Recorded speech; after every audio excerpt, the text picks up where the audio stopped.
Yan, so good morning. Ngayong araw naman is lilinisin ko ang air filter ng Fiesta. So almost 1 year ko na siyang hindi nalilinis. At syempre, kailangan mo rin i-maintain yung air filter ng sasakyan. So mas maganda nga sana every PMS, so like every 6 or to 8 months kasabay ng change oil. So dahil ang air filter ng Fiesta is K&N, so need ko lang siyang gamitan nitong recharger kit nito. So hindi siya pwedeng hugasan lang basta-basta. So yun, papakita ko ngayon kung paano linisin yung K&N sa mga hindi pa nakakalam. So papakita ko paano ko siyang simpleng linisin lang. So yan, so nabili ko nga pala to kay Clifford na worth around 900 to 1,000 lang. So pwede siyang i-check sa search lang sa Facebook, Clifford. So yun, linisin ko na nga siya ngayon. So right. So yan, pagpasensya nyo na medyo madumi yung engine bay ko. So yan, so may sticker siya ng K&N. So yan, bubuksan ko na siya. So kunin ko lang pamihit ko, nalimutan ko pala. So yung mga hindi pa nakakapag-try po mag-open ng mga kanilang like itong airbox, syempre hindi mo bumili ng tools. Ito, ang tawag yata rito flower. So yun, so bumili na ako ng maramihan nito. Para siyang Swiss knife. So yan, pihitin ko na, bubuksan ko na to. Yan, so natanggal ko na lahat ng screw. So yan, buksan natin. Pakita ko ganun karami na ang air filter ko. So yep. So ito yung part na malinis. So kita ba? Yata kita rito. Yeah, so ito ang part na humihigop. So tingnan nyo, sobrang dumi. Alright, so sige, tingnan natin kung ganun karami matatanggal niya gamit yung recharger kit. Okay, game. So ang una natin gagamitin is itong air filter cleaner. So spray lang natin or shake muna buti.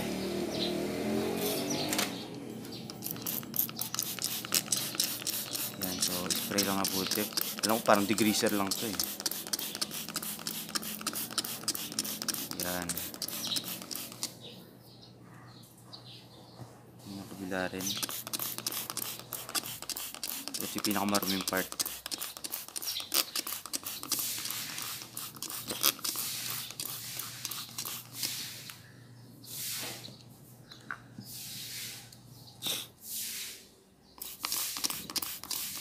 So sprayan ko lang yung pinakamaruming part dito. Ayan.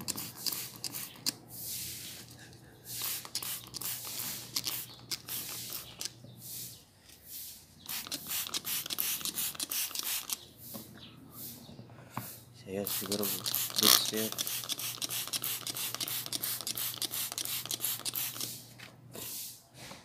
Hayaan ko muna siyang mag-effect.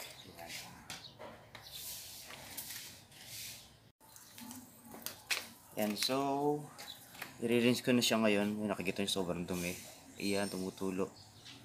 So hindi siya pwedeng i-pressure. Then ang kailangan mong bugan is yung kabilang part, kasi kung ito ang bubugan mong side the part na humihigop, yung mga dumi dyan is pepersahin mong ipasok dun sa kabilang side.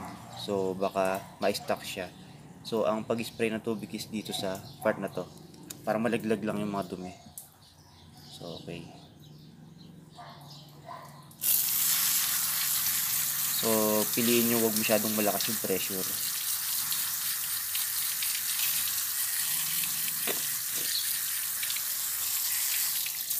Kita nyo, nalaglagan yung mga dumi. Okay.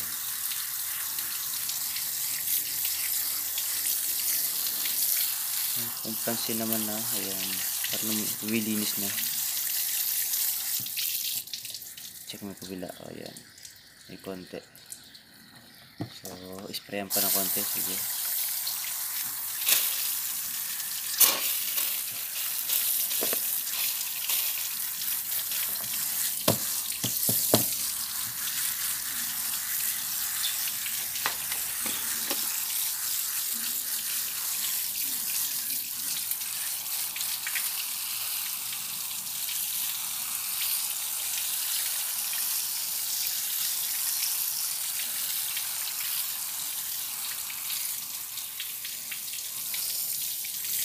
Ayan. Makikita ko na siya na pantay nilinis niya. So, wala na ako masyadong nakikitang napaipit masyado. Pero pag sinilip mo rito, may nakikita pa akong malilit insekto. Wait lang. Try kong bugan pa rito na kabilang side. Ayan. Pa-islant. Huwag pa ganun baka para hindi pa pwersa yung pagpasok niya. So, hanggat maaari, pa side. May napapansin pa akong konti. Yun.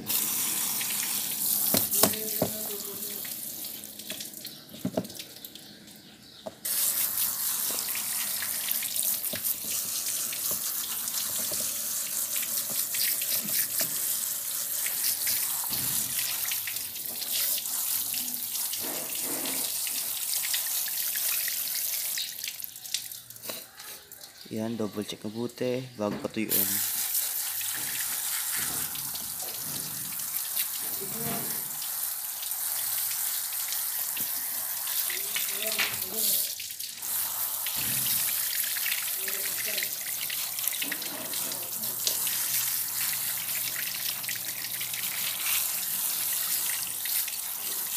Yan, sige. Wala namang kaso kung basahin mo ng basahin na tubig yan.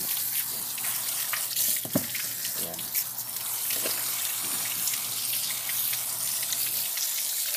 So, ang mahalaga yung mamaya, papatuyin mo ng matagal.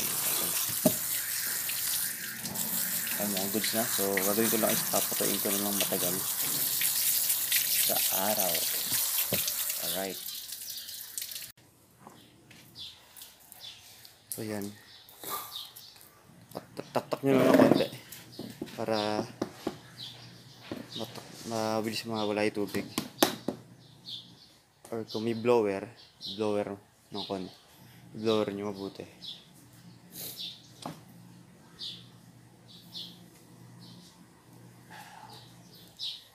So, tinaktak ko na siya ng todo. So, yung gagawin ko lang, i-build ko lang siya sa atin. Siguro mga isang oras lang.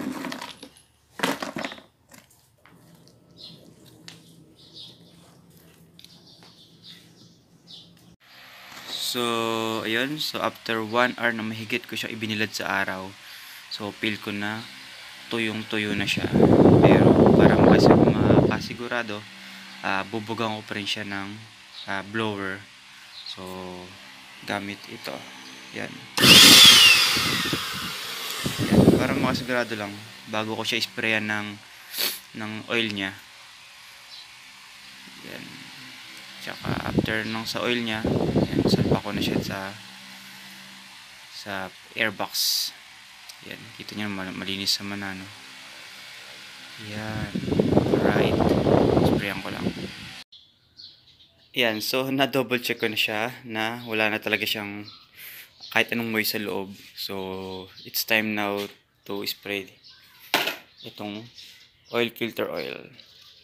So, yan. Wait. Wala ko ng maganda spot para hindi siya malagyan ng alikabok. So, ito yung air filter oil na gamitin ko. Yan. So, sinapinan ko na rin siya para iwas spill. So, unahin ko muna itong ilalim pala.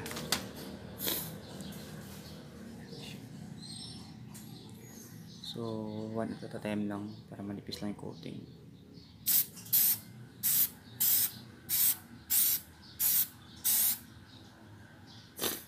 Nakikita nyo, may color, konting red yung oil nya. So, yun yung kulay ng oil filter. Ay no, ang oil nya. Oil. So, after ng kabila, nasa ito naman. Siguro isang spray lang gagawin ko rito. Mas mahalaga yun sa kabilang side. Since yun yung nag-absorb ng mga alikabok.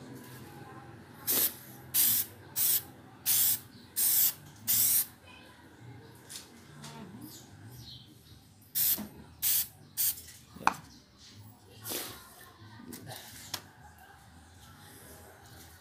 Then, yung mga gilid, hindi ko na-spray. Kunti pa. Light coating.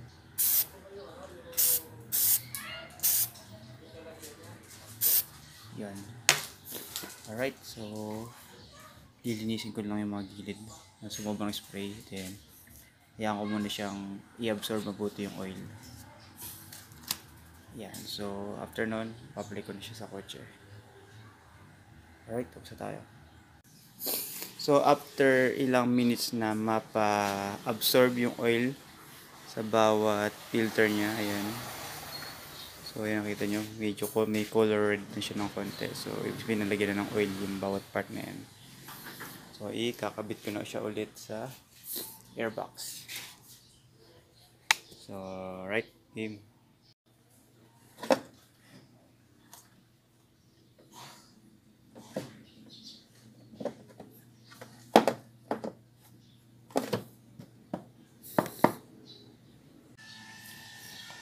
Balik ang screw. Yan, mano-mano ko muna pipitin. Dulas.